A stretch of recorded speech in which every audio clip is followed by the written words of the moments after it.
3-4 ദിവസത്തെ യാത്രയും കഴിഞ്ഞ് വീട്ടിലെത്തിയപ്പോൾ ഈ ഒരു വീഡിയോ ചെയ്യണമെന്ന് ചെയ്യുന്നത് വേറൊന്നുമല്ല. ഇത്രയും ദിവസത്തെ യാത്ര കേരളത്തിലെ ഒരുവിധ എല്ലാ നല്ല റോഡുകളിൽ കൂടിയും പോയി. ഒരു സ്ഥലത്തും മോശമായ റോഡുകളൊന്നും കണ്ടതായിട്ട് എൻ്റെ ഓർമ്മയില്ല. ചെറിയ ചെറിയ കട്ടറൊക്കെ ഉണ്ട്. പിന്നെ NH-66 വർക്ക് നടക്കുന്ന സ്ഥലങ്ങളിൽ അതിൻ്റെ ബുദ്ധിമുട്ട്. പക്ഷേ നമ്മുടെ റോഡുകൾ മാത്രമേ നന്നായിട്ടുള്ളൂ.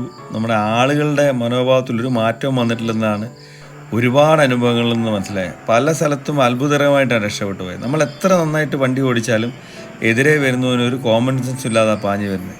എന്ത് ചെയ്യാൻ പറ്റും? റോഡുകൾ നന്നാകുന്നതിനനുസരിച്ച് ആളുകളുടെ മനസ്സും മാറിയില്ലെങ്കിൽ നമുക്ക് രക്ഷയില്ല കേട്ടോ.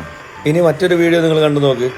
ഒരു KSRTC 2 വാഹനങ്ങളും മറികടക്കാൻ ശ്രമിക്കുന്നതിനിടയ്ക്ക് 3ാമത് കയറി വരുന്നു. അതും ഇതുപോലെ തന്നെ ചെറിയൊരു വളവ്, നീണ്ട വര, ഒരു ബൈക്കുകാരൻ ഇടിച്ചിട്ടു. ഇവരൊക്കെ ഇനി എന്നാ മാറ്റം വരിക? എൻ്റെ ഇത്ര ദിവസത്തെ യാത്രകളിൽ ഞാൻ ഏറ്റവും കൂടുതൽ കണ്ട KSRTCക്കാരുടെ തോന്നിവാസങ്ങളാണ്. ഏത് വളവിലും ഏത് വലിയ ബ്ലോക്കിലും അവർക്കേതോ പ്രത്യേക സ്ഥാനം പോലെയാണ് അവർ കയറി വരിക. എന്താ ചെയ്യുക? സർക്കാർ ജീവനക്കാരാണെന്നുള്ള അഹങ്കാരം തന്നെ ആയിരിക്കും ഇതിന് കാരണം, അല്ലേ?